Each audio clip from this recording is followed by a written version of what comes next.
Como que um sistema aparentemente esquecido como o Linux é, na verdade, um dos sistemas operacionais mais populares do mundo? Olá, gente, tudo bom com vocês? Estamos aqui continuando a nossa segunda parte da nossa série sobre os sistemas operacionais mais populares do mundo. Falamos sobre o Windows e dessa vez vamos falar sobre o Linux. O Linux é um dos sistemas operacionais mais populares do mundo. Só que pouca gente sabe disso, porque o Linux ele não é exatamente um único sistema operacional. Como, por exemplo, o Windows, nós temos o Windows desenvolvido pela Microsoft. Ou o macOS, nós temos o macOS desenvolvido pela Apple. O Linux não funciona dessa forma. O Linux ele não é um único sistema operacional no mercado. Quando nós falamos Linux, nós normalmente nos referimos à base de código que é usado para o desenvolvimento de outros sistemas operacionais. Ou seja, eu posso pegar o código do Linux e usar aquele código gratuitamente e livremente para desenvolver o meu próprio sistema operacional, se eu assim quiser. Antes da gente começar, é muito importante mencionar que, na verdade, o Linux ele é baseado num outro sistema operacional um pouco mais antigo chamado Unix. E existem outros sistemas operacionais baseados em Unix, como por exemplo o Solaris, o macOS, o BSD e derivados como o FreeBSD, o OpenBSD. Mas se naquela época existia o Unix, por que o Linux foi criado? Para isso é importante a gente tentar entender primeiro como que surgiu o Unix, né? Da onde que veio isso? O Unix ele foi criado em 1969 pela Bell Laboratories. É um laboratório pertencente a uma empresa americana chamada AT&T. Em 1971, o Unix foi lançado. Porém, em 1973, todo o código base do sistema foi totalmente reescrito do zero por um cara chamado Dennis Ritchie.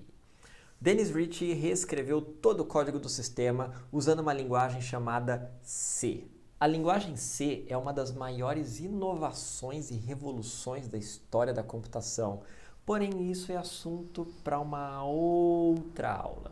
Nesse meio tempo, um processo antitrust. Processos antitrust são como se fossem processos para evitar um monopólio de uma empresa. Ou seja, uma única empresa fornecendo um único produto e podendo cobrar o quanto quiser por aquilo. Então, um processo antitrust complicou um pouco a vida da AT&T. A AT&T ela foi proibida de vender esse sistema. Portanto, a partir daquele momento, o Unix ele teria que ser distribuído gratuitamente e livremente para quem quer que o solicitasse. E detalhe, o Unix, além dele ser cedido gratuitamente, a outra empresa que recebeu esse código poderia adaptar e modificar o código do Unix da maneira que quisesse. E esse foi o grande segredo para o crescimento do Unix naquela época. Naquela década de 70 até meados da década de 80, o Unix ele viu um gigante crescimento sendo usado por empresas, por universidades, por centro de pesquisa, pelo simples fato de ser um sistema distribuído gratuitamente, livremente, e essas empresas poderiam pegar a base de código do Unix e modificar da maneira que eles quisessem. No entanto, em 1984, a Bell Labs se separa da AT&T. Ou seja, a partir daquele momento, a Bell Labs ela não era mais obrigada a obedecer o processo antitrust que acabou sofrendo na década passada. Sendo assim, a Bell Labs ela se sentiu livre de poder voltar a cobrar pelo sistema, protegendo o código dele, proibindo o código de distribuição gratuita e proibindo que o Unix fosse modificado e adaptado pelas empresas e universidades. Isso foi um grande golpe.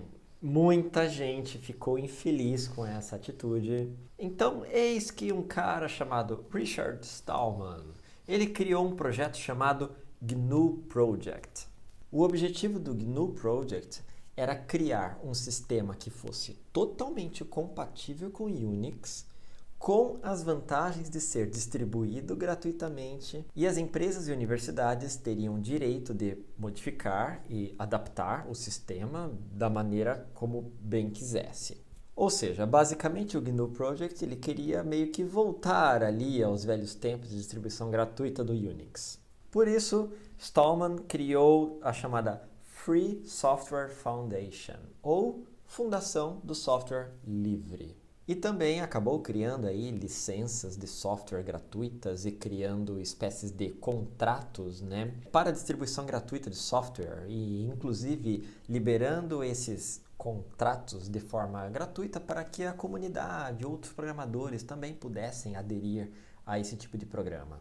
Bem no começo dos anos 90, o GNU Project ele já estava quase pronto. A maior parte dos componentes do sistema já estavam prontos, como por exemplo a tela, a interface gráfica, algumas questões de linha de comando, algumas formas do sistema funcionar. Porém, ainda faltavam coisas muito importantes no sistema, como por exemplo os drivers.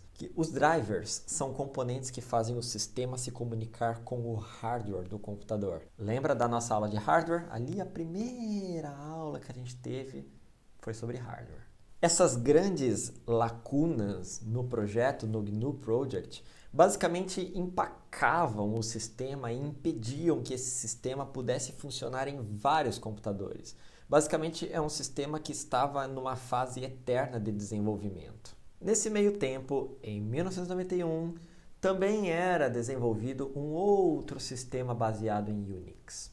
Linus Torvalds, na Universidade de Helsinki, na Finlândia, estava desenvolvendo esse novo sistema operacional, ele mesmo, principalmente pelo fato do GNU Project ainda não estar muito maduro, ainda não estar muito pronto. Então, ainda em 1991, o sistema que Linus Torvalds estava desenvolvendo acabou ficando pronto antes do sistema desenvolvido pelo GNU Project. E esse projeto foi chamado de Linux. Logo após o lançamento do Linux, Linus Torvalds mudou a licença de distribuição do Linux, né, para ele ser compatível com o GNU Project, ou seja, Linus Torvalds pegou a licença de distribuição do Linux e tornou exatamente a mesma licença do GNU Project para que o Linux pudesse ser distribuído gratuitamente e livremente.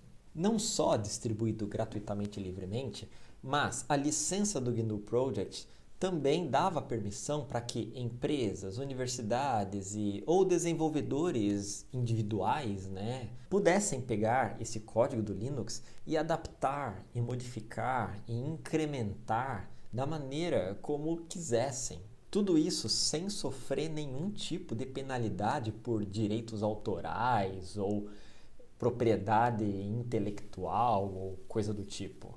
O Linux, ficando pronto antes do GNU Project, acabou tornando o Linux como a plataforma preferida do pessoal para poder seguir adiante ali com seus projetos. Inclusive, próprias partes do código do Linux foi usada dentro do GNU Project para poder completar aquelas partes que estavam faltando, né, na conclusão do desenvolvimento do sistema. Com o Linux sendo distribuído gratuitamente e livremente, não demorou muito até que algumas empresas começassem a pegar esse código do Linux, esse código original do Linux, e começar a adaptar e criar seus próprios sistemas operacionais, chamados de distribuições. Nesse meio tempo, começaram a aparecer as principais distribuições Linux, que dali para frente mudariam todo o rumo do sistema operacional, como o Debian, o Slackware, a Red Hat, o Arch e o Android. Agora vocês já pegaram a ideia do sistema operacional mais popular. Já vamos falar do Android mais adiante. A distribuição Linux mais famosa atualmente se chama Ubuntu. O Ubuntu ele é um Linux que ele não foi criado do zero. Da mesma maneira como o Debian ele foi criado a partir do Linux original, o Ubuntu foi criado a partir do Debian. E a partir daí, outros sistemas operacionais passaram a usar o Ubuntu para serem criados outros sistemas, como o Elementary OS. Então, o Linux ele permite esse tipo de coisa.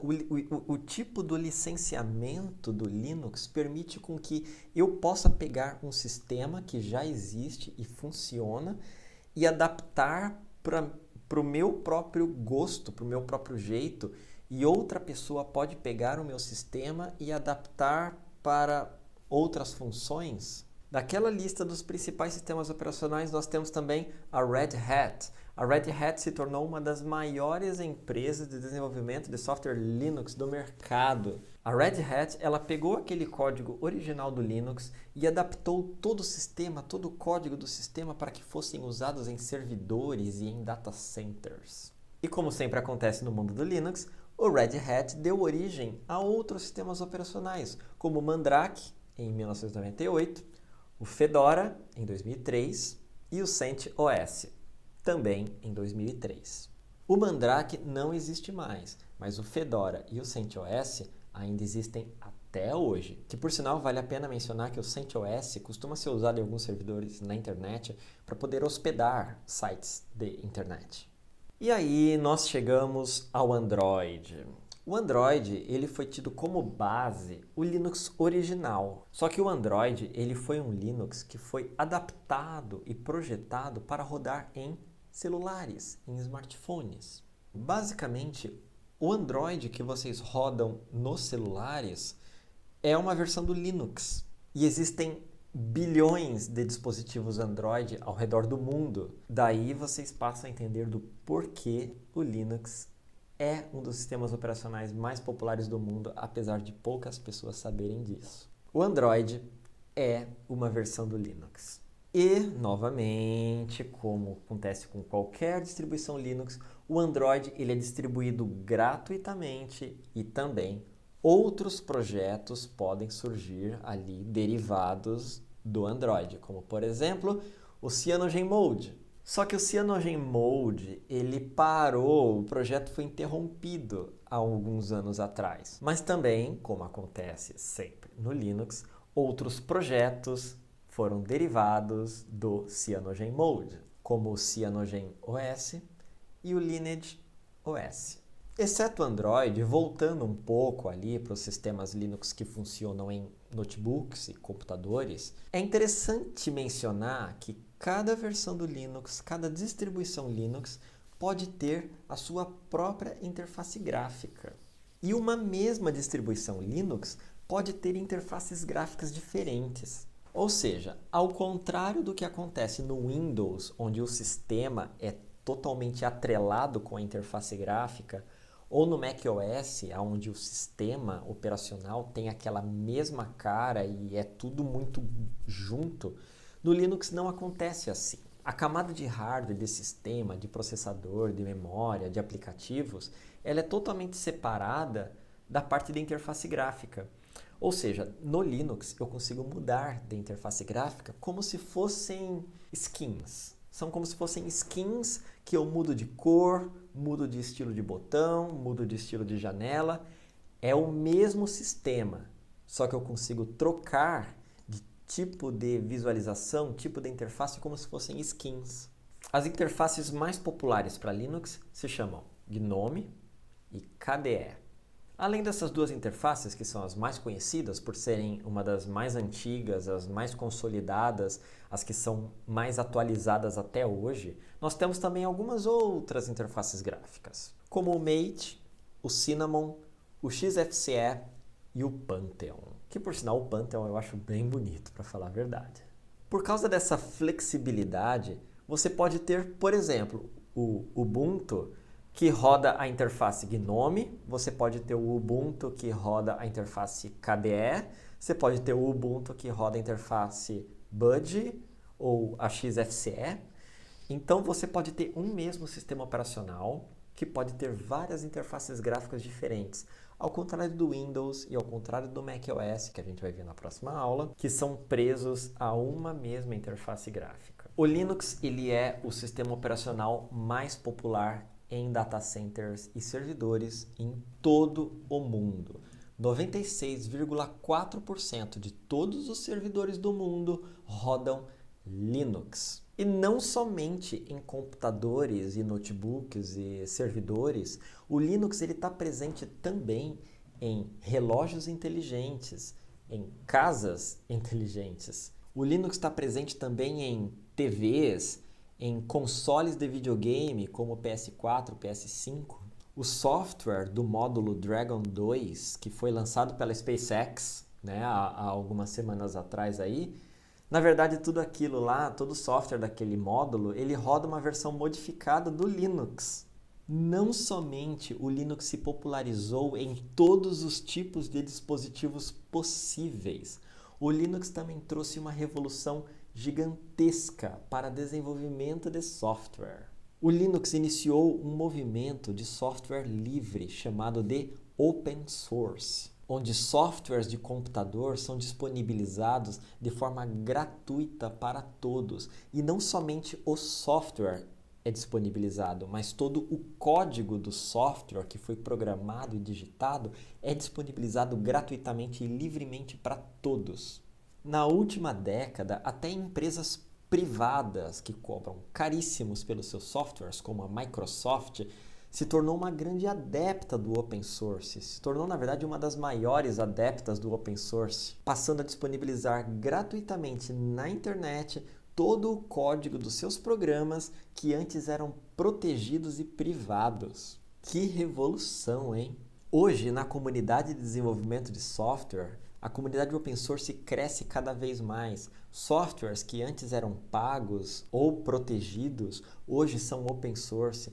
Grandes empresas do mundo hoje disponibilizam seu software de forma gratuita na internet. Não só o software é gratuito, mas como todo o código daquele programa é gratuito. E não só isso, qualquer pessoa que tenha algum conhecimento de programação pode ver aquele código, alterar aquele código e enviar para a Microsoft. Por exemplo, você está mexendo num programa e aquele programa dá algum erro, dá algum problema. Se eu sei códigos de programação de computador, eu posso corrigir aquele programa e mandar o meu código para a Microsoft. E a Microsoft vai e aceita o meu código. Ou seja, eu tenho o código meu num programa da Microsoft. E que de fato eu tenho. O Visual Studio é um dos programas da Microsoft onde eu contribuí com o código digitando e mandei para eles e eles aceitaram o meu código. Essa é a maravilha do open source. É todos os programadores, todos os desenvolvedores de software juntos trabalhando por softwares melhores, por uma comunidade melhor, por uma comunidade livre e aberta. Então, essa foi a aula de hoje. Eu espero ter ajudado a contar um pouquinho mais aí sobre a história do Linux. É um pouquinho confuso por causa das distribuições de um Linux se ramifica em dois, que aquele se ramifica em outro, que cria outro, que cria outro, que cria outro. É um pouquinho confuso, mas eu sei que deve ter sido muito legal saber da onde que o Android veio e da onde que o Linux veio. Então, um forte abraço aí para vocês e nos vemos próxima, a parte final da nossa série de 3 aulas sobre sistemas operacionais. Até mais!